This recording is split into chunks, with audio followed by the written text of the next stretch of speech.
ప్రేమైన దేవుని వాళ్ళారా, దేవుని మహాకృపను బట్టి, ఆయన ఉన్నతమైన ప్రేమను బట్టి ఈరోజు మనల్ని అందరినీ సజీవులకు ఉంచినందుకు మొదటిగా మన కన్నతండ్రి అయిన దేవునికి యేసుక్రీస్తు నామములో కృతజ్ఞతాస్తులు చెల్లిస్తూ, అలాగే కూడి వచ్చిన మీ అందరూ కూడా ప్రభుపేరట వందనాలండి.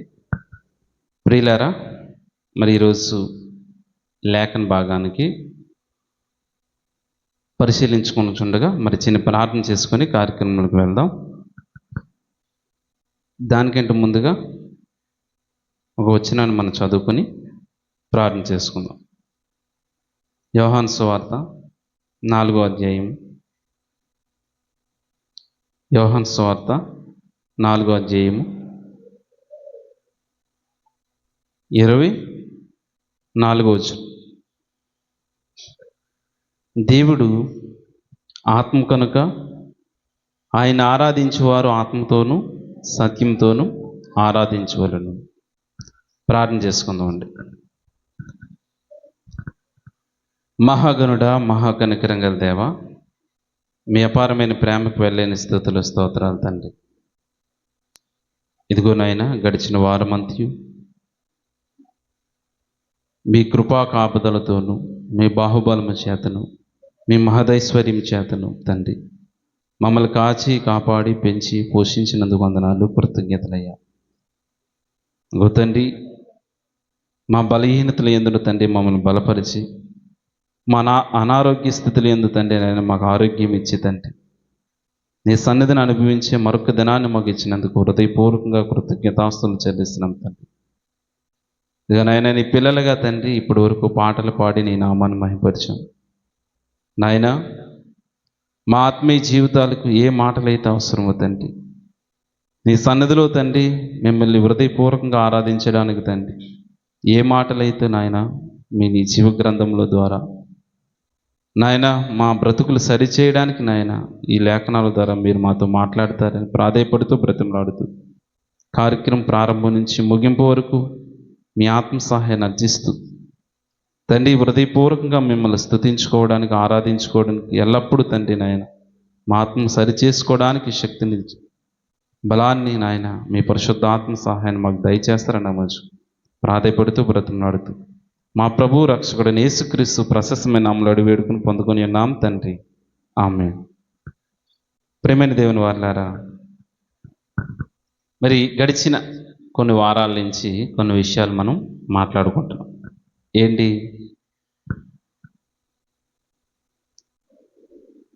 ఏ టాపిక్స్ ఏమైనా గుర్తున్నాయా? పోయిన వారం ఏ విషయాలు మాట్లాడుకున్నాం? ఎందుకు మనం పోయిన వారం విషయాలు మనం జ్ఞాపం చేసుకోవాలనంటే, అంటే మనం ఏ బైబిల్ గ్రంథంలోని ఈ 66 పుస్తకాలు మనుషులు ఆలోచన చేత రాయబడినవి కావు. ఇవి పరిశుద్ధాత్మ ప్రేరణ ద్వారా రాయబడిన మాటలండి. మనం పేతురు రాసిన పత్రికలు మనం చూస్తాం. అంటే మనిషి ఊహను బట్టి లేఖనములో ఏ ప్రవచనం కూడా అంటే ఏ ప్రవచనం రాయబడలేదని మొదట మనం గ్రహించుకోవాలి. మరి ఇవి ఎలా వచ్చినవంటే మనుషుల చేత పరిశుద్ధాత్మ ప్రేరణ వల్ల రాయబడినవి అనేసి మనం తెలుసుకోవాలి. మరి ఇవి దేవుడు రాయించినవని మనం గుర్తెరగాలి. హేతువాదులు అంటే దేవుని నమ్మని వారు అంటే మనుషులే రాస్తారు కదా, దేవుడు ఎలా రాయించారనేసి వారు హేళన చేస్తారు. అంటే వాళ్ళతో మనకు అవసరం లేదండి. ఎందుకంటే వారికి సమాధానం చెప్పలేక కాదు. ఉదాహరణకు రైటర్స్ ఉంటారు, చరిత్రకారులు ఉంటారు. వారు ఒక ఏదైనా బుక్ రాయాలంటే వారు సొంతంగా ఏదో రాసేసేయమంటే రాసేరు. వారికి ఆలోచన కలగాలి. ఏదో ఒక సందర్భంలో వారికి తలంపు పుట్టాలి. అంటే వారి ఆలోచనలు ఎలా వస్తాయి? అసలు వారు దేని నుంచి ఇన్స్పిరేషన్ అవుతున్నారు? అసలు ఉదాహరణకు హెలికాప్టర్ని అంటే ఫ్లైట్లకు అనుకున్నారు కదా, విమానాలకు అనుకున్నారు. ఎలా కనుక్కున్నారు అంటే, ఇదిగో ఆకాశ పక్షులను చూసి గ్రద్దలను చూసి అంటే స్పేస్లో వెళ్ళొచ్చు అనేసి వారు ఏం చేశారంటే ఓకే, హెలికాప్టర్లని అంటే విమానాలను కనిపెట్టారు. అలాగే ఒక ట్రైన్లు కానీ ఇలా స్పేస్లో దేన్నైనా సరే. అసలు మనకి ఈత వచ్చా? అసలు ప్రారంభంలో ఈత కొట్టడం వచ్చా? ఎలా నేర్చుకున్నామంటే చేపలు ఈత కొట్టడం చూసి నేర్చుకున్నాం. అంటే ఇప్పుడు అది ఎలా ఈత కొడుతుంది చూసి వీరికి ఆలోచన కలిగి ఏం చేశారు? ఈతను ఎలా ఈదాలో కూడా నేర్చుకున్నారు. అదేవిధంగా ప్రియమైన దేవుని వాళ్ళారా, దేవుడు కూడా ఇదిగో మనుషుల యొక్క ఆలోచనలు ప్రేరేపించి ఇదిగో నా యొక్క స్థితిగతులు, నా యొక్క ఉనికి ఈ సమాజానికి తెలియాలి. అసలు నేనంటే ఏంటో ఈ సమాజానికి అర్థం కావాలి. మనుషులంటే ఏంటో అర్థం కావాలి. అలా ఈ ప్రకృతిలో ప్రతి దాని గురించి దేవుడు ఏం చేశాడంటే మనుషుల ద్వారా గ్రంథస్థం చేయించారు. అయితే మరి 66 పుస్తకాలు మన చేతిలో ఉండేటప్పుడు ఈ లేఖనాల పరిశోధన ఎంతైనా అవసరం అండి. ఎందుకు అవసరం అంటే ఈరోజు దేవుడిని ఎలా ఆరాధించాలో మనకు తెలియకపోతే, దేవుడిని మనం ఎలా ఆరాధించాలో తెలియకపోతే మనం ఎలా ఆరాధిస్తాం అసలు? మరి ఎన్నో ప్రారంభంలో బైబిల్ చదివినప్పుడు ఆ రాజ్యం ఈ లోక సంబంధమైనది కాదు అని అంటే ఇమ్మీడియట్గా అది పరలోకం అని అనుకున్నాం. కానీ లేఖనాలు పరిశీలించడం వల్ల అంటే ఈ లోక సంబంధమైనది కాదు అని అంటే ఈ లోక ఆచారం వేరు, అలాగే క్రీస్తులోకి వచ్చిన వారు ఈ లోకంలో నుంచి వేరు చేయబడిన వారని మనం గత వారం పాఠం చెప్పుకున్నాం. అంటే క్రీస్తులోనికి వచ్చిన మనమందరం కూడా, సంఘంలోనికి వచ్చిన మనమందరం కూడా ఈ లోకంలో నుంచి వేరు చేయబడిన వారు. మనం కూడా ఈ లోకంలోనే ఉంటాం. అంటే ఈ లోక ఆచారాలు కానీ, ఈ లోక సంబంధమైన ఆచారాలు కానీ, లేదంటే మానవులు కల్పించిన పద్ధతులు కానీ వాటితో మనకి ఏ పని లేదు. అంటే వారు ఆచరిస్తున్న సెంటిమెంట్స్ అంటే ఏంటి? పిల్లి ఎదురొస్తే ఏం చేయకూడదు? ప్రయాణం చేయకూడదు. లేదంటే అప్పుడప్పుడు ఏం చెప్తారు? పిల్లలకి బాగా లేకపోతేనంట ఏం ఏం జరుగుతుందట? 2-3 సార్లు మొన్న అంటే అదినే ఎవరో చెప్పారు. అంటే పోము కట్టింది అంటే ఈ ఎవరికి? ధన్యకు ఏడుస్తూ ఉంటే, ఎక్కువగా ఏడుస్తూ ఉంటే అనట మన అంటే తమ్ముడు లేనప్పుడు అమ్మ చేతికి ఏదో తాయితీ కట్టిందట. ఆ తాయితీ కట్టిన వెంటనే ఏమైందట? ఏడుపు ఆగిపోయిందట. అంటే అంటే వారికి ఆ సెంటిమెంట్స్ అనమాట. తెలీదు ఆ విషయం మీకు? ఓకే. అంటే బాగా గమనించండి, హాస్పిటల్లో అప్పటి వరకు కూడా మొన్న నేను చెయ్యి నాకు 2 రోజులు పెట్టేసిందండి. 2 రోజులు చెయ్యి విపరీతమైన పెయిన్. అయితే నేను హాస్పిటల్కి వెళ్ళినప్పుడు అక్కడ ఒక సహోదరుడు అంటే హాస్పిటల్లో వైద్యం తీసుకుంటున్నాడు, అట్ ద సేమ్ టైం ఇంకా తగ్గకపోయేసరికి అంటే ఒక్కొక్కసారి మెడిసిన్స్ కూడా దొరకదు కదా, టెస్టులు చేసినా దొరకదు. పోనీ మెడిసిన్ తీసుకుని వెంటనే రికవర్ అయిపోద్ది అంటే లేదు, మెల్లమెల్లగా. అంటే ఇప్పుడు ఆ మెడిసిన్ ఏదైతే ఉందో, ఆ ట్యాబ్లెట్ ఏదైతే ఉందో అది మన బాడీలోకి వెళ్ళాలి, రక్తంలో కలవాలి, అక్కడ అది పనిచేయడం మొదలు పెట్టాలి. వెంటనే జరగదు కదా. ఇప్పుడు మనం ఆహారం తీసుకుంటాం, ఆహారం తీసుకున్న వెంటనే శక్తి ఎనర్జీగా మారిపోతుందా? ఇప్పుడు రైస్ మనం ఒక 100 గ్రాముల రైస్ తీసుకున్నాం అనుకోండి, తీసుకున్న వెంటనే అది ఎనర్జీగా కన్వర్ట్ అవుతుంది అంటే కన్వర్ట్ అవుతుంది. అది ఏం చేయాలంటే ఫస్ట్ మనం తీసుకోవాలి, ఇక్కడ నవలాలి, మింగాలి, లోపల జీర్ణాశయంలోకి వెళ్ళాలి. వెళ్ళిన తర్వాత అది కొన్ని గంటల తర్వాత ఏమవుతుందంటే అది ఎనర్జీగా కన్వర్ట్ అవుతుంది. అంటే ఇవి సామాన్యమైన పద్ధతులండి. కానీ వెంటనే తగ్గకపోయేసరికి మరి పూర్వీకులు మానవులు కల్పించిన పద్ధతులు ఏదైతే ఉన్నాయో తాయిత్తులు, ఇప్పుడు ఈ తాయితీ కట్టడం వల్ల వాడికి తగ్గిపోయింది అనేసి ఒక నమ్మకం అన్నమాట. అంటే ఎందుకు ఈ విషయాలు మనం ప్రస్తావించుకుంటున్నాం అంటే వాళ్ళు ఏదో మనం తక్కువ చేసి మాట్లాడుతున్నట్టు కాదు, కానీ క్రీస్తులోకి వచ్చిన మనం అంటే ఎప్పుడైతే సంఘంలో చేర్చబడ్డామో, ఎప్పుడైతే మారుమనసు పొంది దేవుని రాజ్యంలోనికి మనం ప్రవేశించినప్పుడు ఇక మనకు వాటితో పని లేదు. అంటే ఈ విషయాలపైన మనకు అవగాహన కలిగి ఉండాలి. దేవుని రాజ్యం అంటే ఏంటి? దేవుని రాజ్యంలో మనం ఎలా ఉండాలి? దేవుని రాజ్యంలో విందు అంటే ఏంటి? అసలు దేవుని రాజ్యం ఈ లోక సంబంధమైనది కాదు అంటే మరి దేనికి సంబంధించినదని మనకి ఒక అవగాహన కొరకు ఈ 3 వారాలు కూడా వాటి గురించే మనం మాట్లాడుకున్నాం. ఇంకా చాలా విషయాలు ఉన్నాయి. సో అవుట్లైన్స్ వరకు మనం వాటిని మనం ప్రస్తావించాం. అయితే ఈరోజు మనం మరి ఆరాధన గురించి కొన్ని టాపిక్స్గా, అంటే ఒకేసారి కాదు కానీ ఇప్పుడు ఆరాధన అంటే ఏంటనేది మనకు తెలిస్తే ఇప్పుడు ఆరాధన మనం ఎలా ఆరాధించాలో మనకు తెలుస్తుంది.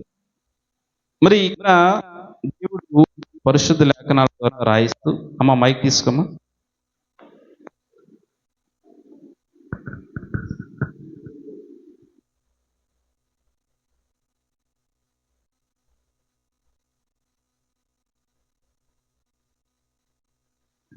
పరిశుద్ధ లేఖనాల ద్వారా దేవుడు మాట్లాడుతూ, దేవుడు ఆత్మ కనుక ఆయన ఆరాధించేవారు ఆత్మతోనూ సత్యంతోనూ ఆరాధించాలి. ప్రియమైన దేవుని వారలారా, అంటే దేవుడు ఈ యోహాను సువార్తలో బైబిల్ గ్రంథంలో పాత నిబంధన క్రొత్త నిబంధన అని 2 బుక్స్ ఉన్నాయి.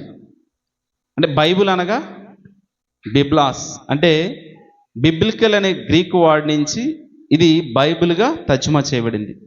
బైబిల్ అనగా తెలుగులో పుస్తకాల సముదాయము. అంటే బైబిల్లో సుమారుగా ఎన్ని బుక్స్ ఉంటాయండి? 66 పుస్తకాలు ఉంటాయి. ఆదికాండం నుంచి ప్రకటన గ్రంథం వరకు మొత్తం 66 బుక్స్ ఉంటాయి. ఈ 66 బుక్స్లో పాత నిబంధన గ్రంథమని క్రొత్త నిబంధన గ్రంథమని 2 గ్రంథాలుగా మనం చూస్తాం. పాత నిబంధన గ్రంథంలో 39 బుక్స్ ఉంటే క్రొత్త నిబంధన గ్రంథంలో 27 బుక్స్గా మనం చూస్తాం. ప్రియమైన దేవుని వారలారా, మరి ఇప్పుడు పాత నిబంధన గ్రంథం అంటే ఏంటి, క్రొత్త నిబంధన గ్రంథం అంటే ఏంటి అన్న దాని గురించి క్రైస్తవులుగా మనకి అవగాహన ఉండాలండి. ఏంటండి? క్రైస్తవులుగా మనకి అవగాహన ఉండాలి. ఇప్పుడు పాత నిబంధన గ్రంథంలో దేవుడు ఆరాధన గురించి ప్రస్తావన చేస్తూ, పాత నిబంధన గ్రంథంలో దేవుడు మోషే ద్వారా ఆరాధన గురించి ప్రస్తావన చేస్తూ, క్రొత్త నిబంధన గ్రంథంలోకి వచ్చేసరికి అంటే యేసుక్రీస్తు ద్వారా ఒక నూతనమైన ఆరాధన క్రమాన్ని దేవుడు ఇస్తున్నాడు. అయితే ఇక్కడ యోహాను సువార్త 4వ అధ్యాయంలో ఇప్పుడు నూతన నిబంధన ఆరాధన గురించి దేవుడు ప్రస్తావిస్తూ అసలు నూతన నిబంధన ఆరాధన క్రమం గురించి ఇక్కడ చెప్తున్నాడు అనమాట. అయితే యేసుక్రీస్తు ప్రభుల వారు ఇక్కడ చెప్పిన ఈ ఇంపార్టెన్స్ని దుష్టుడు చాలా సులువుగా డైవర్సిఫికేషన్ చేశాడు. ఇప్పుడు అప్పుడప్పుడు ఏదైనా అంటే డైవర్సిఫికేషన్ చేయడం అని అంటే ఒకసారి ఆలోచించండి. ఎలాగంటే ఇప్పుడు రాజీపేట గ్రామంలో కానీ లేదంటే ఏ గ్రామం అయినా సరే ఎక్కడైనా సరే ప్రజలు నిస్సహాయ స్థితికి వెళ్ళినప్పుడు జాగ్రత్త వినాలి. ప్రజలు వారు నిస్సహాయ స్థితి కంటే లేదంటే వారి ఇబ్బందులు పడిపోయినప్పుడు ప్రభుత్వం కూడా వారికి సహాయం చేయలేనప్పుడు వారు ఏం చేస్తారంటే వారు బాధలు చెప్పుకుంటూ రోడ్డు మీదకి వచ్చి నిరసనలు తెలియజేస్తారు. అలా నిరసనలు తెలియజేసేటప్పుడు వారు నిరసనను భంగం కలిగించడానికి కొన్ని విధాలుగా వారిలో నుంచి అవ్వచ్చు, లేదంటే ప్రభుత్వం నుంచి కావచ్చు, ఏదో విధంగా డైవర్ట్ చేస్తూ ఉంటారు కదా. ఏదైనా ప్రమాదం జరిగి కానీ లేదంటే వారిలో ఎవరో ఒకరు నాయకులు అమ్ముడిపోయి కానీ దీన్ని ఏమవుతుందంటే ఆ ఏదైతే నిరసన ఉందో, ఏదైతే ఆ ప్రొటెస్ట్ ఉందో దాన్ని ఏం చేస్తారంటే డైవర్ట్ చేసేసి అక్కడ ఉన్న ఆ మొత్తాన్ని అంతటిని కూడా ఖాళీ చేసే చాలా సందర్భాలు మనం చూస్తాం. ఇప్పుడు వీళ్ళు ఒక ఉద్దేశంతో చేస్తారు. ఏంటి ఆ ఉద్దేశం? మామూలుగా ఒక 2 సంవత్సరాల పైనే రాజీపేట గ్రామంలో సముద్రంలోనికి వారు కెమికల్స్ వదులుతున్నారనేసి 2 సంవత్సరాల పైనే వారు ధర్నాలు చేశారు. తెలుసా మీకు? 2 సంవత్సరాల పైనే ధర్నాలు చేశారు. ఇప్పుడు వారు చిన్న ఎత్తున చేశారు. యాక్చువల్గా అది చాలా ప్రమాదమైనప్పుడు గ్రామం అంతా చేయాలి, అవసరమైతే ఆ చుట్టుపక్కల గ్రామాలు కూడా దానికి ఏం చేయాలి, సపోర్ట్ చేయాలి. కానీ అది చాలా చిన్నగా, అంటే చాలా 2 సంవత్సరాల పైనే జరిగినప్పుడు కూడా ఆ ధర్నాలో అంత ప్రాధాన్యత లేదు. ఎందుకనంటే అక్కడ కొన్ని లూప్ హోల్స్ ఉండడం వల్ల, దాన్ని డైవర్సిఫికేషన్ చేయడం వల్ల, అంటే అక్కడ అది బలం లేకుండా పోయింది. అంటే ఇప్పుడు ఈ విషయాలు మనం ఎందుకు ప్రస్తావించుకుంటున్నామంటే, ఇప్పుడు మనం ఏదైతే వాళ్ళ మోటివ్ ఏంటి? ఈ పైప్ లైన్ ద్వారా మేము నష్టపోతున్నాము, మాకు హాని జరుగుతుంది, మా జీవనాధారమైన చేపలు నశించిపోతున్నాయి అనేసి వారు చేసేటప్పుడు దాన్ని ఎందుకు వారు కొనసాగించలేదని అంటే, ఇతరితర విషయాలు ఒకవేళ వారి లబ్ధి చూపించినట్లయితే, లేదంటే వారికి సరైన సహకారం లేనప్పుడు ఏమవుతుందంటే, వారు చేసే ఏదైతే ఉందో ఆ నిరసన, లేదంటే ఆ ధర్నా, లేదంటే ఆ ప్రొటెస్ట్ అనేది భంగం కలిగి అది సైడ్కి వెళ్ళిపోయి వదిలేస్తారు. ఇలా ప్రతి చోట జరుగుతుంది.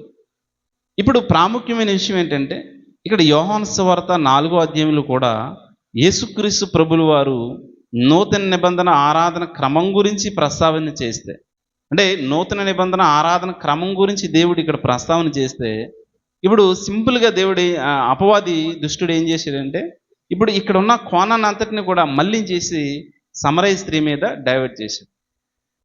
అంటే ఇప్పుడు సమరయ స్త్రీ గురించి మనం చెప్పుకోం, కానీ అసలు ఆరాధన గురించి మనం ప్రస్తావన చేసుకుంటాం. ఎందుకు సమరయ స్త్రీ మీద డైవర్ట్ చేశాడంటే, అసలు ఈ అధ్యాయంలో 2 విషయాల మీద ఎక్కువగా ఫోకస్ చేయబడుతుంది. అంటే 3 టాపిక్స్ ఉంటాయి. ఒకటి ఆరాధన గురించి ప్రస్తావించబడుతుంది.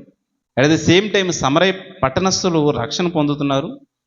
మరొకటి ఏంటంటే, అక్కడ యూదుల్లో ఉన్న ప్రధాన కుమారుడికి బాగులేనప్పుడు, జబ్బు చేసినప్పుడు అక్కడ స్వస్థత నొంది అక్కడ ఉన్న ఆ ఫ్యామిలీ మొత్తం కూడా యేసుక్రీస్తు మాటను బట్టి ఏ గడి అయితే స్వస్థత పొందారో ఆ గడిని చూసుకుని ఆ ప్రధాన కుటుంబం అంతా కూడా రక్షణలోనికి వచ్చినట్టుగా మనం చూస్తాం. అంటే ఈ అధ్యాయంలో ఉన్న సారాంశం. అయితే ఎవరైనా బోధ చేసేటప్పుడు ఎక్కువగా మనం గమనించింది ఏంటంటే, ఇప్పుడు సమరయ స్త్రీ గురించి మాట్లాడడం. సమరయ స్త్రీ ఏమో ఏం చేసిందట, ఇప్పుడు ఆమెకు 5 భర్తలు ఉండడం, ఇప్పుడు ఒకటితో ఇంట్లో ఉంటే మధ్యాహ్నం కాలంలో నీళ్ళు దాహం వేసి ఇక్కడ దాహానికి వచ్చింది. ఈ విషయం ప్రస్తావిస్తూ ఉంటారు. కానీ వాస్తవానికి అక్కడ ఉన్న సమరయ స్త్రీకి ఉన్న ఆ భర్తలు కారు. అసలు అక్కడ చేస్తుంది ఏంటంటే ఆరాధన గురించి ప్రస్తావించబడుతుంది.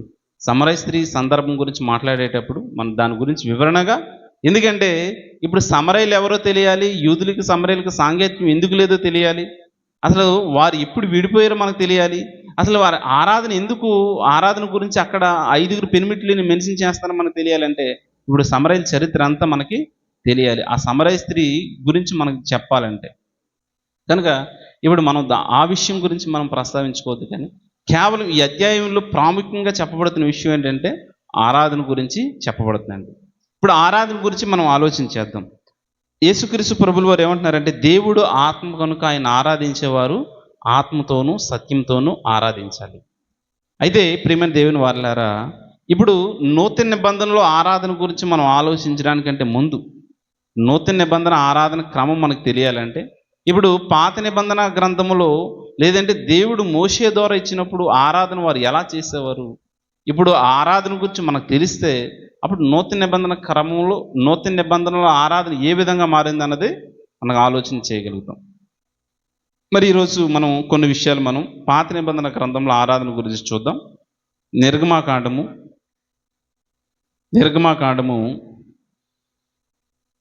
24వ అధ్యాయంలో, అంటే 24వ అధ్యాయం నుంచి సుమారుగా 30-40 చివరి వరకు కూడా ఈ మందసము, మందిరము, గుడారము, సాక్షపు గుడారము, గంగాలము, బలిపీఠము, వీటన్నిటి గురించి దేవుడు రాయిస్తున్నట్టుగా మనం చూస్తాం.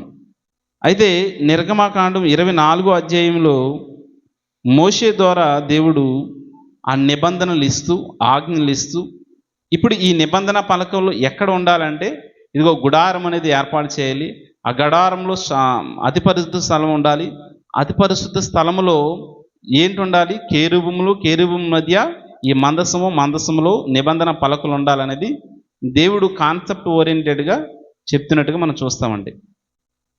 ప్రియమైన దేవుని వారలారా, ఇక్కడ అంటే ఇప్పుడు ఆరాధించుకోవాలంటే ఒక స్థలం ఉండాలి కదా. ఆరాధించుకోవాలంటే ఏముండాలి, ఒక స్థలం ఉండాలి.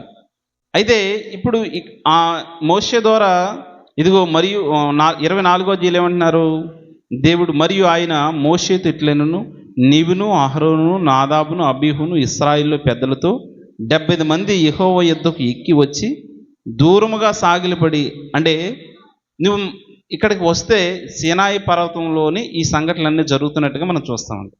సీనాయి అరణ్యములో ఈ సంఘటనలన్నీ జరుగుతున్నట్టుగా మనం గమనించవచ్చు. అయితే 25వ అధ్యాయం 8వ వచనం చూడండి.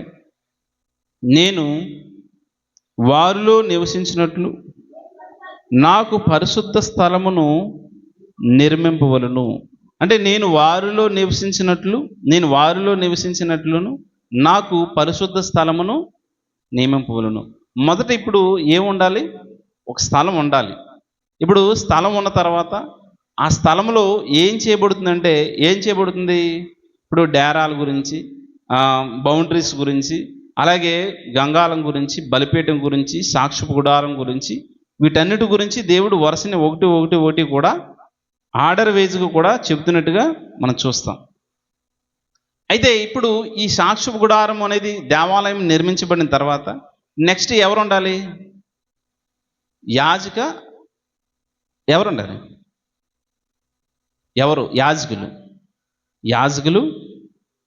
యాజకులు పూజారులు ఉంటారు కదా. దేవాలయంలో ఎవరు ఉంటారు? ఇప్పుడు దేవాలయంలో అర్పణలు అర్పించాలంటే మధ్యవర్తిగా ఒకరు ఉంటున్నారు. ఎవరు ఉంటున్నారు? పూజారులు ఉంటున్నారు. డైరెక్ట్గా వెళ్ళి మనం ఎవరికైనా చేసుకుంటామా? చేసుకోవడానికి లేదు. ఇప్పుడు అక్కడ ఎవరు ఉంటారంటే పూజారులు ఉంటున్నారు. వారిని యాజకులు అని పిలుస్తారు. ఇంగ్లీష్లో వాళ్ళని ప్రీస్ట్స్ ఏమంటారు? ప్రీస్ట్లు అని అంటారు. అంటే యాజకులు అని అర్థం. ఇప్పుడు ఈ యాజకులుగా దేవుడు ఎవరిని నిర్ణయించమన్నాడు? దేవుడు ఎవరిని తీసుకుంటున్నాడంటే, ఇప్పుడు నిర్గమాకాండంలో అంటే అదే నిర్గమాకాండంలో మనం గమనిస్తే యాజకులుగా లేవి వంశానికి సంబంధించి అహరోను సంతతి వారిని మనం తీసుకుంటున్నట్టుగా మనం చూస్తాం. అంటే యాజక ధర్మాన్ని అంతటిని కూడా వారు నెరవేర్చవలసిన వారు. అంటే దేవాలయంలో కానీ, దేవాలయం బయట కానీ, ఇప్పుడు ఈ అంటే ఈ సాక్ష్యపు గుడారం ఏదైతే ఉందో ఈ గుడారం మోయడానికి కానీ వీళ్ళందరూ కూడా లేవీకి 3 కుమారులు పుడతారు. ఒకటి ఎవరు? గెర్షోను, కాహాతు, మొరారి. లేవీకి ఎంతమంది అండి పిల్లలు? ఇప్పుడు ఇశ్రాయేల్లోని 12 గోత్రాలు ఉంటే యాకోబుకి 12 మంది పిల్లలైతే ఈ 12 మంది పిల్లలు ఒక్కొక్క గోత్రంగా పిలువబడితే అందులో లేవియ గోత్రం అనేది ఒకటి. ఇప్పుడు ఈ లేవి గోత్రానికి సంబంధించిన వారందరూ కూడా యాజక ధర్మాన్ని చేయాలి. ఇప్పుడు ఈ 11 గోత్రాలు మిగతా పనులన్నీ చేసుకోవాలి. లేవీలు మాత్రం దేవాలయంలో బలులు అర్పించడం కానీ, దేవాలయంలో పరిచర్య చేయడం కానీ, అంటే ఈ మొయ్యడం కానీ ఇవంతా కూడా లేవీకి పుట్టిన ఈ సంతానమే చేయాలి. అయితే అందులో అతి పరిశుద్ధ స్థలంలో సేవ చేసేవారు కానీ, ప్రధాన యాజకత్వం చేసేవారు కానీ ఎవరు అని అంటే వారు కాహాతుకు పుట్టిన అహరోనుకు సంతతి వారే. మరి అహరోను ఎవరంటే అహరోను, మోషే, మిరియాము వీరందరూ కూడా ఒకే తండ్రి తల్లికి పుట్టినవారు. వీరి తల్లి యోకోబేతు. అంటే ప్రియమైన దేవుని వారలారా, ఇప్పుడు ఈ అర్థమవుతుందా? ఇక్కడ మనం ఫస్ట్ స్థలం, నేను వారిలో నివసించినట్లు వారు నాకు పరిశుద్ధ స్థలము నిర్మింపవలను. ఇప్పుడు మొదటి నుంచి మనం చూసామనుకో, మోషేకి ఇలాగ సెలవిచ్చును, నాకు వారి దగ్గర ఉన్న బంగారం కానీ, వెండి కానీ ఇవన్నీ కూడా తీసుకొని రావాలి. తీసుకొని వచ్చిన తర్వాత పరిశుద్ధ స్థలం నిర్మించాలి. పరిశుద్ధ స్థలం నిర్మించాలంటే ఇప్పుడు మందసం కానీ, కెరూబులు కానీ, వారు మోషేవి కానీ ఇవన్నీ కూడా వారు బంగారంతోనూ, అంటే ఇవన్నీ చేయాలి. ఇప్పుడు ఈ నిర్మించిన తర్వాత పూజ చేయడానికి ఎవరు ఉండాలంటే ప్రీస్టులు ఉండాలి. వారిని యాజకులు అని అంటారు. ఈ యాజకులు ఎవరనంటే లేవి సంతతికి సంబంధించిన వారు. అందులో మరలా ప్రధాన యాజకులు ఎవరనంటే ఈ అహరోనుకు సంబంధించిన వారే, అహరోను సంతతి వారు. వీరు మాత్రమే ఏం చేయాలనంటే ఇప్పుడు ఈ దేవాలయంలో ప్రధాన యాజకత్వం చేయాలి. మరి దీని మీద ఏం జరుగుతుందంటే, దీని మీద కోరాహు సంతతి వారు కూడా, కోరాహు అనేసి మనం వింటాం కీర్తనలో, కోరాహు కీర్తనలు అనేసి, కోరాహు కుమారులు పాడిన కీర్తనలు అనేసి మనం చూసారా లేదా? ఇప్పుడు ఈ కోరాహు ఎవరంటే, కోరాహు కూడా లేవీకి సంబంధించిన వారే. అయితే ఈ కోరాహు ఒకరోజు అంటారంటే, ఇప్పుడు మోషే మీద, అహరోను మీద తిరుగుబాటు చేసి ఏంటి ఇశ్రాయేల్ జనం అందరూ కూడా పరిశుద్ధులే అన్నప్పుడు దేవుడు లేదు లేదు అహరోను మాత్రమే యాజకత్వం చేయాలి అనేసి మనం అక్కడ అహరోను చూపిస్తున్నట్టుగా మనం చూస్తాం. ఒకసారి సంఖ్యాకాండము 17వ అధ్యాయం ఒకసారి చూడండి. సంఖ్యాకాండము 17వ అధ్యాయం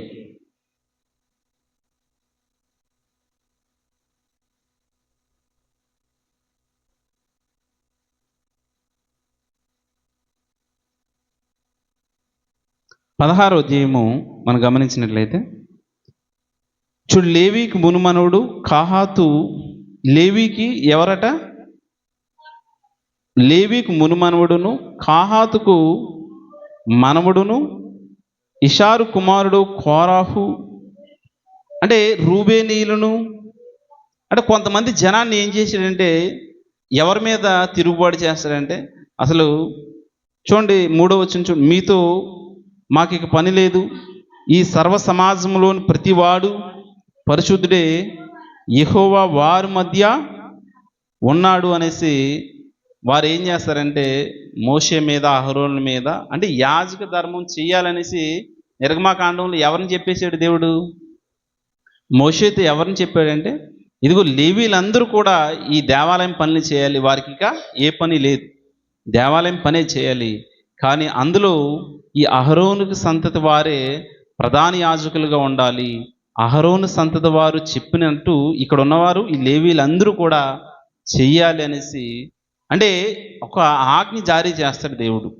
వాళ్ళని అభిషేకిస్తున్నట్టుగా మనం ఎక్కడ చూస్తామంటే నిర్గమాకాండంలో కూడా, నిర్గమాకాండం చివరి అధ్యాయంలో కూడా మనం చూస్తాం. ఒకసారి చూడండి, అది కూడా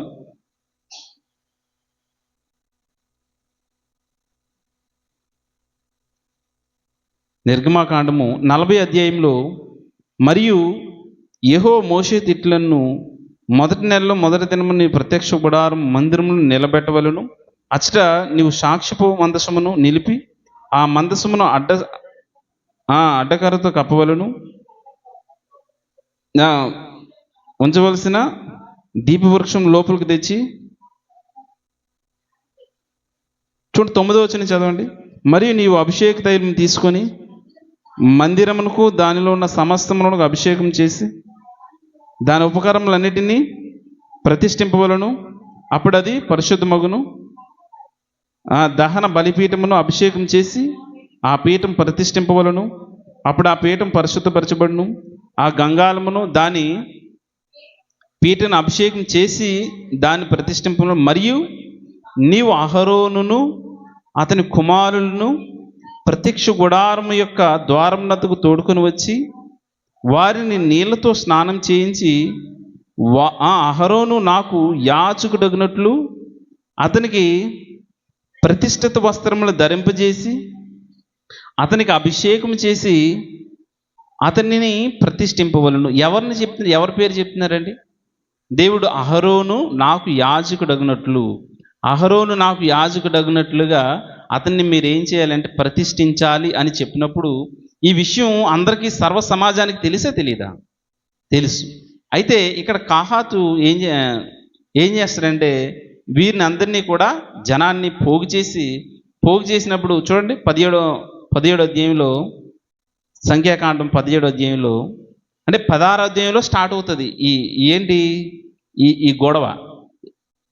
కాహాతు పోగు చేయడం, కాహాతు పోగు చేసిన తర్వాత ఈ సమాజం అందరినీ మోషే అహరోనుల మీద వ్యతిరేకించిన తర్వాత ఇంత పాపం చేసినందుకు ఈ కాహాతు ఇశ్రాయేల్ సమాజాన్ని అంతని కూడా దేవుడు సర్వనాశనం చేయాలనుకునేటప్పుడు మోషే మరలా ప్రార్థన చేయడం. మోషే ప్రార్థన చేసిన తర్వాత అది వీరందరికీ తెలిసేలాగా నేనేం చేస్తానంటే ఈ కాహాతు కుటుంబం అంతా కూడా, కాహాతు కుటుంబమే కాదు వారికి సపోర్ట్ చేసిన వారందరూ కూడా ఎక్కడికి వెళ్ళిపోతారు? పాతాళంలోకి వెళ్ళిపోతారని మోషేకి చెప్పినప్పుడు ఇప్పుడు వారు వెళ్ళిపోయినట్లుగా కూడా మనం ఈ 16వ అధ్యాయంలో భూమిలోకి వెళ్ళిపోయారు కదా. వెళ్ళిపోయారా? భూమిలోకి వెళ్ళిపోతారండి. కోరాహు, కహాత్ కాదు, క్షమించండి, కోరాహు. ఈ కోరాహు సంతతి వారు భూమిలోకే వెళ్ళిపోతారు. అది ఎక్కడ మనం చూస్తామంటే చూడండి 30వ వచనం. అయితే యెహోవా గొప్ప వింత పుట్టించుట వలన 16వ అధ్యాయం సంఖ్యాకాండం 16వ అధ్యాయం 30వ వచనం. అయితే యెహోవా గొప్ప వింత పుట్టించటం వలన వారి ప్రాణములతో పాతాళములో కూలినట్లు భూమి తన నోరు తెరిచి వారి కలిగిన సమస్తం మృంగివేసిన ఎడల వారు యెహోవాను అలక్ష్యం చేసిరని మీకు తెలియనను. అతడు ఆ మాటలన్నీ చెప్పి చాలించగానే వారి క్రింద నేల నెర విడిచెను. భూమి తన నోరు తెరిచి వారి కుటుంబములను కోరాహు సంబంధులందరినీ వారి సమస్త సంపాద్యములను మింగివేసును. ఎక్కడికి వెళ్ళిపోయారు వీళ్ళంతా? ఎందుకు వెళ్ళిపోయారు? అహరోనేనా, మోషేనా? మనం అందరూ పరిశుద్ధులమే కదా, మేము కూడా సేవ చేస్తామనేసి వారు అన్నప్పుడు లేదు అనేసి అహరోనే చేయాలనేసి దేవుడు మ్యాండేటరీగా చేస్తాడు. అలా 16వ అధ్యాయంలో అది క్లోజ్ అయిపోయిన తర్వాత ఇప్పుడు వారు ఎవరైతే ఉన్నారో వాళ్ళందరినీ తీసుకొని ఇప్పుడు మరలా ప్రతి ఈ ఇశ్రాయేలు 12 గోత్రాలలో నుంచి 12 మంది పెద్దలను పిలిపించి ఆ కుటుంబానికి సంబంధించి పెద్దల్ని, ఆ గోత్రానికి సంబంధించిన పెద్దలు పిలిపించి మీరందరూ కూడా ఒక్కొక్కరు ఒక్కొక్క కర్ర తీసుకురావాలనేసి మోషేకి దేవుడు ఆజ్ఞాపిస్తారు. 17వ అధ్యాయం చూడు, యెహోవా మోషేకి ఇలాగ సెలవిచ్చును, నీవు ఇశ్రాయేలుతో మాట్లాడి వారి యొద్ద, మొదటి వచనం నుంచి 17 సంఖ్యాకాండము 17వ అధ్యాయం మొదటి వచనం నుంచి, యెహోవా మోషేకి ఇలాగ సెలవిచ్చును, నీవు ఇశ్రాయేలుతో మాట్లాడి వారి యొద్ద ఒక్కొక్క పితరుల కుటుంబమునకు ఒక్కొక్క కర్రగా, అనగా వారి ప్రధానుల యొద్ద వారి పితరుల కుటుంబమును చొప్పున 12 కర్రలను తీసుకొని ఎవరి కర్ర మీద వారి పేరు వ్రాయవలను. అంటే ఇప్పుడు ఎవరి కర్ర మీద వారి పేరు రాయాలి?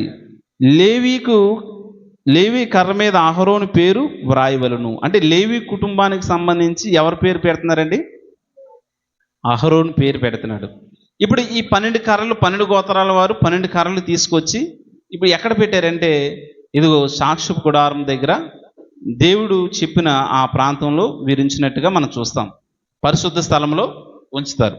అలా ఉంచిన తర్వాత చూడండి 8వ వచనం చూడండి, మరనాడు మోషే సాక్షపు గుడారంలోనికి వెళ్ళి చూడగా లేవి కుటుంబపుదైన అహరోను కర్ర చిగిర్చియుండును, అది చిగిర్చి పువ్వు పూసి బాదము పండ్లైను. 10వ వచనం, అప్పుడు యెహోవా మోషేతో ఇట్లను, ఇశ్రాయేలు వారు ఇట్లెను, తిరగబడిన వారిని కర్ర గురించి ఆనవాలుగా కాపాడబడినట్లు అహరోను కర్రను మరలా శాసనముల ఎదుట ఉంచవలను. అంటే ఇప్పుడు ఈ అహరోను చిగురించిన చేతికర్రను ఎక్కడ ఉంచాలట? శాసనముల గల, అంటే మందసము దగ్గర దీన్ని ఉంచాలి. అంటే ఇప్పుడు మనకి మొదట అంటే పరిశుద్ధ స్థలము, గుడారము, సాక్షిపు గుడారం, మందసము, వీటన్నిటి గురించి చూస్తే స్థలం గురించి ప్రస్తావన అయితే ఇప్పుడు సేవ చేసేవారు ఎవరు ఉండాలని దేవుడు నిర్ణయించాడండి? యాజకులుగా అహరోను కుటుంబమే, అహరోను సంతతి వారే ఉండాలి. దేవుడు నిశ్చయించిన దాన్ని ఎవరు కూడా మార్చడానికి లేదు. ఒకవేళ దేవునికి వ్యతిరేకిస్తే ఏం జరుగుతుంది అని చెప్తున్నాడు? ఇదిగో వారు పాతాళంలోనికి వెళ్ళిపోతారు. కోరాహు సంబంధులు, కోరాహు సంపద అంతా కూడా భూమిలోకి వెళ్ళిపోయింది అని అంటే దాని అర్థం ఏంటంటే ఇదిగో ఒకవేళ దేవునికి అనుకూలంగా మనం బ్రతకకపోతే, దేవుని ఆజ్ఞలు మనం పాటించకపోతే మనం కూడా ఎక్కడికి వెళ్ళిపోతాం? దేవునికి వ్యతిరేకిస్తే, దేవుని మీద వ్యతిరేకిస్తే ఏమైపోతామండి? మనం కూడా పాతాళానికి వెళ్ళిపోతాం, నిత్య నరకంలోకి వెళ్ళిపోతాం. అక్కడి నుంచి తప్పించుకునే ఆప్షనే లేదు. కనుక ప్రియమైన దేవుని వారలారా, అయితే ఇప్పుడు మనం సాక్షపు గుడారము, పరిశుద్ధ స్థలము, అతి పరిశుద్ధ స్థలం చూస్తాం. అలాగే యాజకులు అంటే ఎవరికి ఉండాలి? మనకి ప్రజలకు మధ్య ఈ యాజకులు ఉండి వారి ఆరాధనను నడిపించాలి. చూడండి లేవియా కాండంలో చూస్తే ఈ లేవియా కాండం అంతా కూడా లేవీలు వారు చేయవలసిన విధులు, అసలు బలులు, ఈ ఆచారాలన్నిటి గురించి మనకు ఉంటుంది. లేవియా కాండం మొదటి అధ్యాయము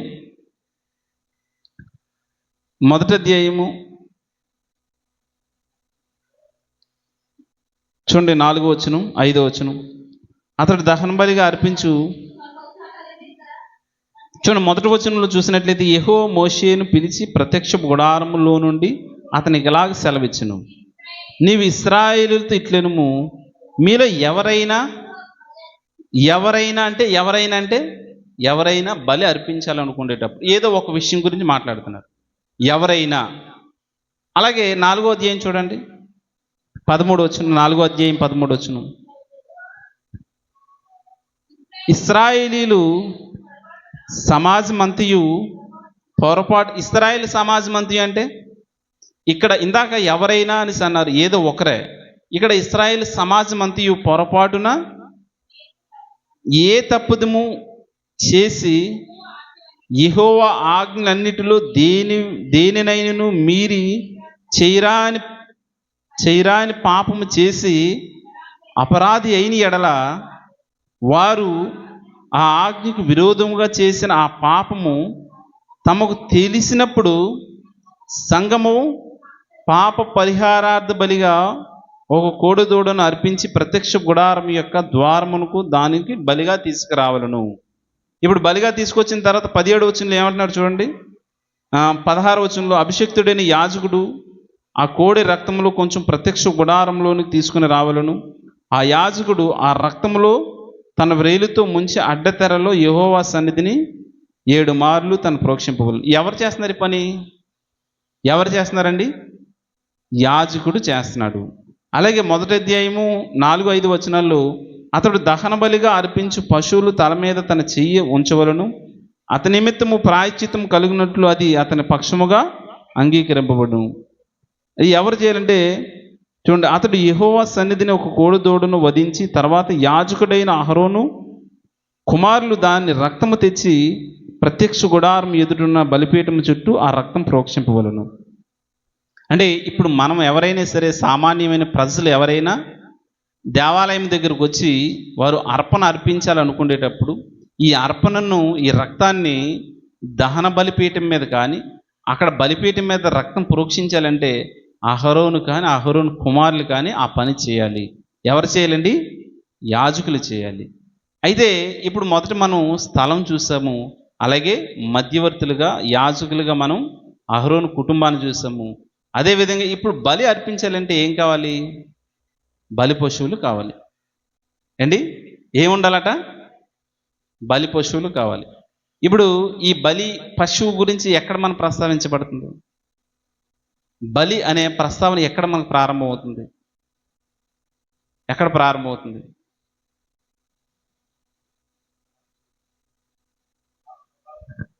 పాపక్షమాపణ నిమిత్తము, లేదంటే వారు రక్షింపబడాలంటే రక్తం చిందింప. ఇది సామాన్యంగా చెప్పవచ్చు అనేసి మనం హెబ్రీయుల రాసిన పత్రికలో కూడా చూస్తాం. అంటే రక్తం చిందింపకుండా పాప క్షమాపణ కలగదు. ఇప్పుడు రక్తము దేహానికి ప్రాణము. రక్తము దేనికి ప్రాణము?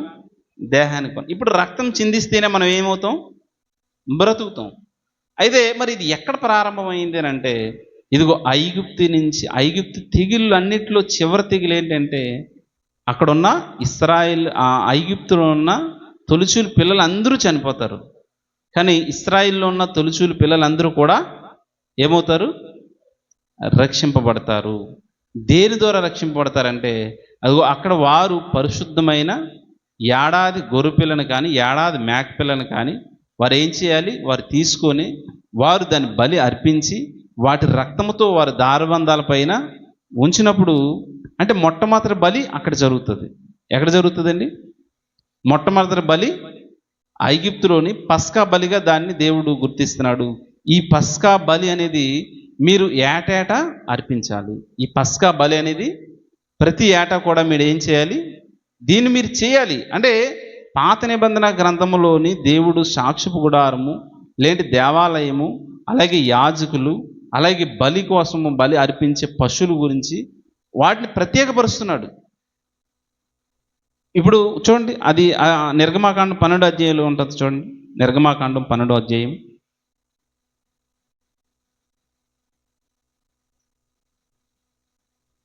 అంటే మనం ఈ విషయాలన్నీ మనం ప్రస్తావించుకున్నవే. అంటే కొంచెం క్లారిటీ కోసం పాత నిబంధన ఆరాధన గురించి మనకు అవగాహన వస్తే క్రొత్త నిబంధన ఆరాధన ఎలా అనేది మనకి కొంచెం తెలుస్తుంది.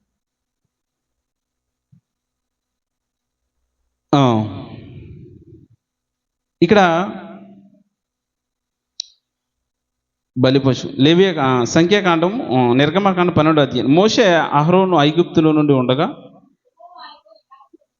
యెహోవా వారితో ఇలాగ సెలవిచ్చును, ఈ నెల మీకు మొదటిది, ఇది మీ సంవత్సరములకు మొదటి నెల. మీరు ఇశ్రాయేలులో సర్వ సమాజముతో ఈ నెల దశమి నాడు తమ తమ కుటుంబంలో లెక్క చొప్పున ఒక్కొక్కడు గొర్రె పిల్లనైనను మేక పిల్లనైను, అనగా ప్రతి ఇంటిని ఒక గొర్రె పిల్లనైను ఒక మేక పిల్లనైనా తీసుకొని, అంటే ఇప్పుడు గొర్రె అయినా కానీ మేక అయినా కానీ తీసుకొని ఏం చేయాలంటే దాన్ని వధించాలి. వధించిన తర్వాత చూడండి 12వ వచనం, 11వ వచనం, మీరు దానిని చూడు, ఇది యెహోవాకు పస్కా బలి. ఆ రాత్రి నేను ఐగుప్తులో 12వ వచనం, ఆ రాత్రి నేను ఐగుప్తు దేశమందు సంచరించి ఐగుప్తు దేశమందలి మనుషుల్లో కానీ జంతువుల్లో కానీ తొలి సంతతియు హతము చేసి ఐగుప్తు దేవతలందరికీ నీ తీర్పు తీర్చెదను, నేను యెహోవాను. అంటే ఇప్పుడు పశువుల్లో కానీ మనుషుల్లో కానీ ప్రతి సంతతిలో కూడా తొలుచూలు ప్రతి దాన్ని కూడా నేను హతము చేస్తాను. ఇప్పుడు మీరేం చేయాలి? ఇప్పుడు ఇక్కడ ఉన్న మీ పశువుల్లోని తొలుచూలు వాటిని ఏం చేయాలి? గొర్రెల్లో కానీ మేకల్లో కానీ బలి అర్పించాలి. అంటే బలి అర్పణ గురించి ప్రస్తావిస్తున్నాడు. లేవియాకాండం 17వ అధ్యాయం,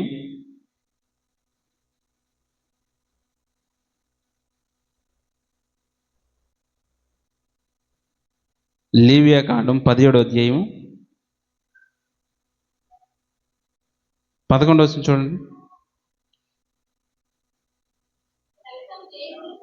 రక్తము దేహమునకు ప్రాణము, మీ నిమిత్తము ప్రాయశ్చిత్తము చేయనట్లు బలిపీఠ మీద పోయిటకై దానిని మీకు ఇచ్చి తిని, రక్తము దానిలోనున్న ప్రాణమును బట్టి ప్రాయశ్చిత్తం చేయును. కాబట్టి మీలో ఎవడైనను, అంటే ఇప్పుడు రక్తం ఏం చేస్తుందంటే రక్తము దేహమునకు ప్రాణము, మీ నిమిత్తము ప్రాయశ్చిత్తం చేయడానికి నేనేం చేస్తున్నాను? దాన్ని ఇస్తున్నాను. అంటే ఇక్కడ ఐగుప్తులో నుంచి మొట్టమొదటిసారిగా వారు ఆ బానిసత్వం నుంచి విడుదల పొందేటప్పుడు స్వాతంత్రులుగా దేవుడు వీరిని చేస్తూ వీరికి బలిని కూడా ఇంట్రడ్యూషన్ చేస్తున్నాడు. అంటే ఈ రక్తం ద్వారానే మిమ్మల్ని కాపాడబడింది, ఈ రక్తమే మిమ్మల్ని విమోచించింది, ఈ రక్తమే మిమ్మల్ని సజీవులుగా ఉంచింది అని చెప్పడానికి అక్కడ బలి పశువుగా గొర్రె కానీ మేకని కానీ ప్రస్తావన చేస్తున్నాడు దేవుడు. ఏంటి మనకి మొదట అంటే అహరోను యాజకులుగా ఉంటూ, ఇప్పుడు అహరోను ఏం చేయాలి? అహరోను ప్రధాన యాజకుడు కదా. ఈ ప్రధాన యాజకుడేనా? ప్రధాన యాజకుడు. దానికి సంబంధించిన మనం ఇందాక చూసాం, అహరోను మాత్రమే యాజకుడిగా ఉండాలి, మిగతా వారు ఎవరు ఉండడానికి లేదనేసి చెప్తారు. అలాగే హెబ్రీయులకు రాసిన పత్రికలో మనం చూస్తాం 9వ అధ్యాయంలో ఏముంటుంది అక్కడ? హెబ్రీయులకు రాసిన పత్రికలో సంవత్సరానికి ఒక్కసారి ప్రధాన యాజకులు దేవాలయంలో అతి పరిశుద్ధ స్థలంలోనికి వారి నిమిత్తము ప్రజల పాపం, చూడండి 9వ అధ్యాయం హెబ్రీయులకు రాసిన పత్రిక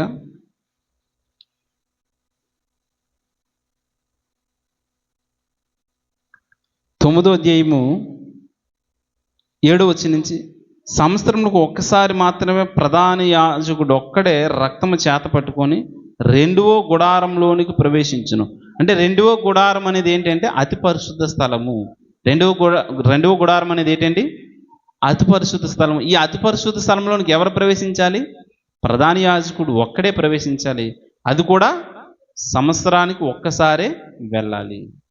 రోజు వెళ్ళడానికి లేదండి, సంవత్సరానికి ఒక్కసారి వెళ్ళాలి. దేని చేత పెట్టుకు వెళ్ళాలి? రక్తం చేత పెట్టుకుని వెళ్ళాలి. ఈ రక్తం దేనికోసం అంట?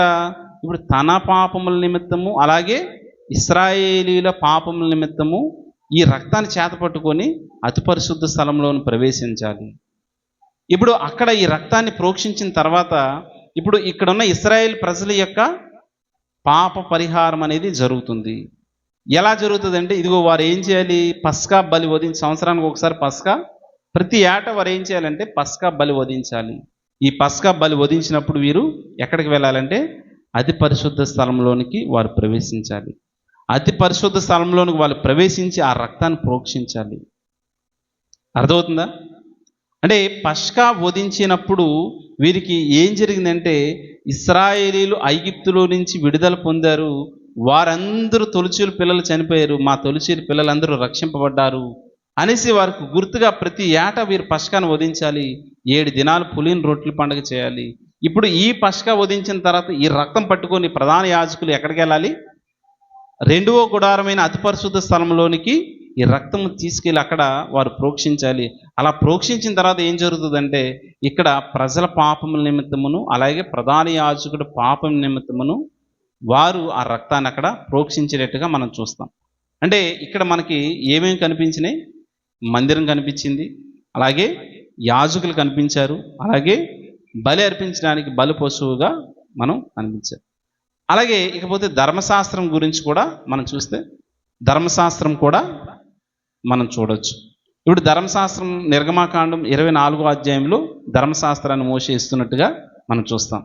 నిర్గమాకాండం 24వ అధ్యాయంలో ధర్మశాస్త్రాన్ని ఇస్తున్నట్టుగా చూస్తాం. చూడండి, అది కూడా నిర్గమాకాండము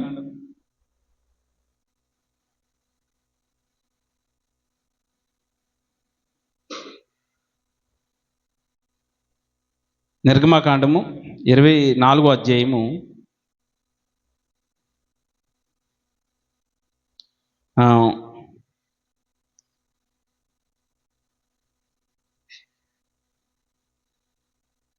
7వ వచనం చదువుదాం. అతడు నిబంధన గ్రంథమును తీసుకొని ప్రజలకు వినిపింపగా, అంటే ఈ నిబంధన గ్రంథమును తీసుకొని అంటే మీరు రండి, 70 మంది రండి, మీరు 70 మంది వచ్చినప్పుడు అందులో నాకు సమీపంగా ఎవరు రావాలని అంటే మోషే మాత్రమే రావాలి, మిగతా ఎవరు రావడానికి లేదు. ఇప్పుడు మోషే సమీపంగా వెళ్ళి 40 దినాలు అక్కడ కనీసం మంచినీళ్ళు కూడా తీసుకోకుండా ఉపవాసం ఉండి ఇక్కడ ఆ ధర్మశాస్త్రాన్ని తీసుకొచ్చినట్టుగా చూస్తాం. ఇప్పుడు ఆ ధర్మశాస్త్రం తీసుకొచ్చిన తర్వాత అతడు ఆ నిబంధన గ్రంథంను తీసుకొని ప్రజలకు వినిపింపగా, వారు యెహోవా చెప్పినవన్నీ చేయిచు విధేయులమై యుందుమనిరి. అప్పుడు మోషే రక్తమును తీసుకొని ప్రజల మీద ప్రోక్షించి, ఇది ఈ సంగతులన్నిటి విషయమై యెహోవా మీతో చేసిన నిబంధన రక్తం ఇదే అని చెప్పింది.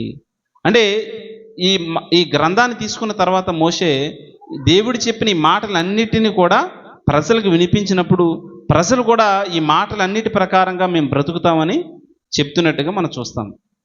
అర్థమవుతుందా? అర్థమవుతుందండి? అంటే ఇక్కడ మోషే ద్వారా, అంటే పాత నిబంధన గ్రంథములోని ఆరాధన ఎలాగొచ్చింది, ఎలా ప్రారంభమైంది, వాటి విధులేంటి, విధానాలేంటి, ఎవరు చేయాలి, ఎవరేం చేయాలి, యాజకులు ఏం చేయాలి, ప్రజలేం చేయాలి, అసలు వీరు ఎప్పుడెప్పుడు ఆచరించాలి. చూడండి, పండగల గురించి ప్రస్తావించబడుతుంది. లేవియాకాండము 1వ అధ్యాయంలో చూడండి. లేవియాకాండం 1వ అధ్యాయంలో ఇప్పుడు 1వ అధ్యాయము 1వ వచనం నుంచి 12 వచనాల వరకు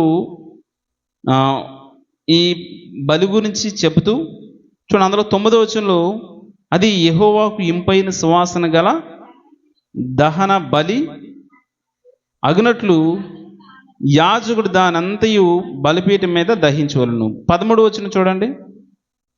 దాని అంతరములను కాళ్ళను నీళ్ళతో కడగవలను. అప్పుడు యాజకుడు దాని అంతయు తెచ్చి బలిపీఠం మీద దానిని దహింపవలను. అది దహన బలి, అనగా యెహోవాకు ఇంపైన సువాసన గల హోమము. అంటే ఇది ఏ బలి అని చెప్తున్నాడు? దహన బలి, తర్వాత సమాధాన బలి, హోమ బలి. ఇలా చాలా రకాల బలుల గురించి ఇందాక మనం 4వ అధ్యాయం చూసాం కదా. 4వ అధ్యాయంలోని సంఘము 14వ వచనంలో, వారు ఆ యాజకులు విరోధం చేసిన పాపమునకు తమకు తెలియబడినప్పుడు సంఘము పాప పరిహారార్థ బలిగా ఒక కోడును అర్పింపవాలి. ఏం చేయాలట? ఆ పాప పరిహారార్థ బలి, అలాగే సమాధాన బలి, అలాగే ఈ పస్కా బలి. ఇలా చాలా రకాల బలులు అక్కడ ప్రస్తావిస్తున్నట్టుగా మనం చూస్తాం. అంటే ఒక ఇశ్రాయేల్ కుటుంబంలో చేయరాని కార్యం ఒకవేళ చేస్తే ఏం చేస్తారు? ఏం చేయాలి? ఇమ్మీడియట్గా వారు ఈ దేవాలయంకి వచ్చి వారు ఏం చేయాలంటే పాప ప్రాయశ్చిత్తం పొందుకోవాలి. ఏం చేయాలండి? పాప ప్రాయశ్చిత్తం పొందుకోవాలి. అయితే ప్రియమైన దేవుని వారలారా, ఇక్కడ బైబిల్ గ్రంథముని దేవుడు ఎంతో తన ప్రేమతోనూ పరిశుద్ధాత్మతోనూ, అంటే నా పిల్లలకి ఈ మాటలు అర్థం కావాలనేసి దేవుడు రాయిస్తే, దుష్టుడు ఏం చేశాడంటే దానికి చాలా సింపుల్గా డైవర్ట్ చేసేసాడండి. ఎలా చేశారు? ఆరాధనకి నెలకొకసారి వెళ్ళే పర్లేదు. ఈ నెల అంతా కనిపించిన వాళ్ళు సంవత్సరానికి ఒకసారి కనిపిస్తారు. ఈ సంవత్సరానికి ఒకసారి కనిపించి ఎక్కడికి వెళ్ళిపోతారు? వీళ్ళు డైరెక్ట్గా స్వర్గానికి వెళ్ళిపోతారు. ఎలా వెళ్ళిపోతారు అసలు? దేవుడు చెప్పిన విధులేంటి, విధానాలేంటి? నిజంగా పాత నిబంధన గ్రంథంలో ఎన్ని రూల్స్ ఉన్నాయి అసలు? అంటే పాత నిబంధన గ్రంథము అది జస్ట్ ఛాయారూపమేనట. ఏంటండి అది ఎలాంటిదని చెప్తున్నాడు దేవుడు? ఛాయారూపం. కానీ దానికంటే శ్రేష్టమైనదనేసి క్రొత్త నిబంధన గురించి ప్రస్తావిస్తున్నాడు. చూడండి, ఎబ్రిల్ రాసిన పత్రిక 10వ అధ్యాయము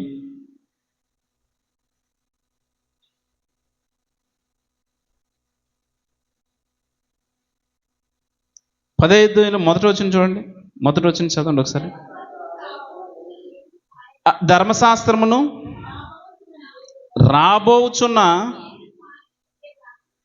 రాబోచున్న మేలులు చాయగలదు అంటే అసలు దేనికి రాబోచున్నది? ధర్మశాస్త్రం అంటే ఏంటి? ఇంతకీ ఇప్పుడు వరకు మనం చదువుతున్నదంతా, ఇప్పుడు వరకు చేస్తున్న ఆరాధన అంతా దేనికి సంబంధించిన? రాబోచున్న దానికి మేలులు ఛాయ అంటే అది ప్రతిబింబం వంటిది. ధర్మశాస్త్రం రాబోచున్న మేలులు ఛాయగలదియే గాని ఆ వస్తువులు నిజస్వరూపము కలది కాదు కనుక, అంటే యాజకులు ఏటా చేసే బలులు కానీ అర్పణలు కానీ ఇదంతా కూడా అసలు రాబోచున్న దాని గురించి మేలులు ఛాయలు అంటున్నాడు. ఛాయగలిగితే అంటున్నాడు ధర్మశాస్త్రం. ఇప్పుడు ధర్మశాస్త్రమే ఛాయగలిగిదైతే మరి వచ్చేది ఇంకా శ్రేష్టమైన దేవుడు ప్రస్తావించేటప్పుడు మరి నూతన నిబంధనల ఆరాధన ఎందుకు మనం ఆరాధించలేకపోతున్నాం? ఎందుకు అంత శ్రేష్టంగా ఆరాధించలేకపోతున్నాం? ఎందుకు మనం అంత పరిశుద్ధంగా ఆరాధించలేకపోతున్నాం అంటే ఇదిగో పాత నిబంధన గ్రంథం యొక్క ఇంపార్టెన్స్ మనకు తెలియకపోవడం వల్ల. అంటే ఈ పాత నిబంధన గ్రంథం అయిపోయింది, అది పాతది పక్కన పెట్టేయచ్చులే అని అనుకోవడానికి లేదు. ఎందుకంటే అది లింక్ డాక్యుమెంట్స్ లాంటిది. దేవుడు మోషే ద్వారా అంటే తన సంకల్పాన్ని ఎక్కడ ఆదాము దగ్గర ప్రారంభమవుతుందంటే తన సంకల్పం సృష్టి పుట్టకముందే ప్రారంభమవుతుంది తన సంకల్పం. ఎలా మనం చెప్పగలం అంటే ఎఫెసీయులకు రాసిన పత్రికలోని 1వ అధ్యాయం 4వ వచనంలో చెప్పబడుతుంది, జగత్తు పునాది వేయబడక మునిపే ప్రేమ చేత యేసుక్రీస్తు ద్వారా తనకు కుమారులుగా స్వీకరించుటకు కదా చెబుతున్నారు కదా.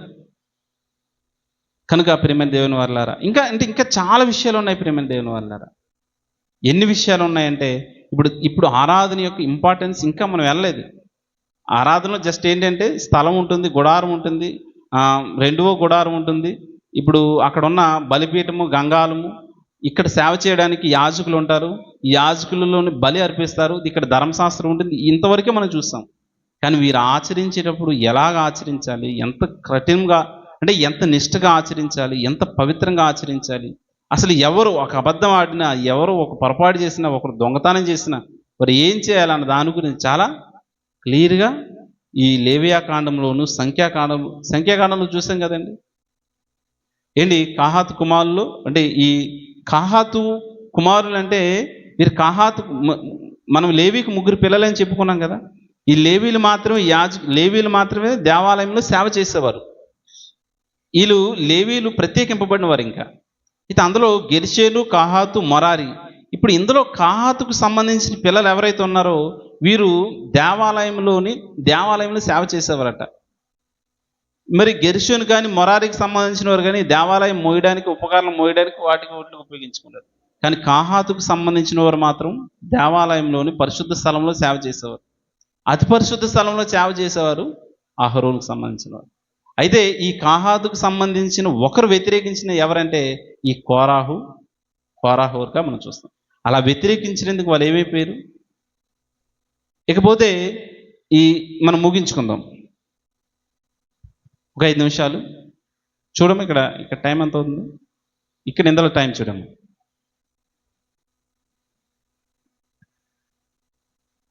ప్రియమైన దేవుని వారలారా, ఓకే. మరిన్ని మాట అంటే ఒక్క వారంతో మనకు అయిపోదు కనుక ఈ విషయాలన్నీ కూడా మనము కొన్ని అంటే పార్ట్లుగా మనం మాట్లాడుకుందాం. అంటే పాత నిబంధన ఆరాధన గురించి, కొత్త నిబంధన ఆరాధన గురించి మన సవివరణగా తెలుసుకున్న తర్వాత ఇప్పుడు దేవుడికి మనం ఎలా ఆరాధించుకోవాలో మనకు తెలుస్తుంది. కనుక ఈరోజు మనం ఏ విషయాలు మనం ప్రస్తావించుకున్నామంటే, ఒకటి మోషే ద్వారా ఒక గుడారం ఏర్పాటు చేయడం, అది టెంపరీ గుడారంగా మనం చూస్తాం. అలాగే ఇక్కడ యాజకులు నియమించడం మనం చూస్తాం. అదేవిధంగా మోషే ద్వారా నిబంధనలు అంటే ఆజ్ఞలు ధర్మశాస్త్రాన్ని ఇస్తున్నట్టుగా మనం చూస్తున్నాం. ఈ మోషే ద్వారా ఈ నిబంధనలు ఇస్తూ వీరికి బలిని అంటే ఐగుప్తు నుంచి విడిపించేట బలి ప్రస్తావన కూడా తెస్తున్నట్టుగా మనం చూస్తాం. ఇదంతా కూడా ప్రతి ఏటా కూడా వీరు ఏం చేయాలంటే మొదటి నెలలో ఎక్కడ ఎన్నో రోజు అంటే పస్కా వధించేది నిర్గమకాండము మొదటి నెల. ఇది నెలలో ఇది మీకు మొదటి నెలలో ఈ నెల మీకు మొదటిది. ఇది మీ సంవత్సరమునకు మొదటి నెల. అంటే మొదటి నెలలో అంటే మొదటి సంవత్సరంలో మొదటి నెలలో వీళ్ళు ఏం చేయాలంటే పస్కా బలిని వధించాలి. కనుక ఇప్పుడు మరలా 3 నెలల తర్వాత ఒక పండగ చేయాలి, మరలా 5 నెలల తర్వాత ఒక పండగ చేయాలి, 7 నెలల తర్వాత ఒక పండగ చేయాలి. వీళ్ళు ప్రతి పండగ కూడా మ్యాక్సిమం ఏంటంటే 7 దినాలు వీరు విశ్రాంతి దినముగా వారు ప్రకటించాలి. అలాగే ప్రతి వారానికి ఒక రోజు వీళ్ళకి విశ్రాంతి దినము సబ్బాత్ డే అనేది వీళ్ళకి ఒకటి ఉంది. అంటే ఇశ్రాయేలీలకి ఇవన్నీ కూడా వారు చాలా ఈ క్రమంగాను మర్యాదగాను ఆచరిస్తున్నట్టుగా మనం చూస్తాం. కనుక ప్రియమైన దేవుని వారలారా, మరిన్ని మాటలు మనం వచ్చే వారం మన విషయాలన్నీ ప్రస్తావించుకుందాం. అసలు దీని కంటిన్యూషన్ వచ్చే వారం మనం ప్రస్తావన చేసుకుందాం. ఇక్కడితో ఈ లేఖనాలు దేవుని మాటలు ముగిస్తూ దేవుని యొక్క ఆలోచనలోనికి మనం అందరం కూడా ఆయన సన్నిధిలోని ఆయన యొక్క ప్రేమ వాత్సల్యం ఎల్లప్పుడూ మనకందరికీ తోడుగా ఉండాలని కోరుకుంటూ నా మాటలు ముగిస్తున్నాను. అందరికీ వందనాలు.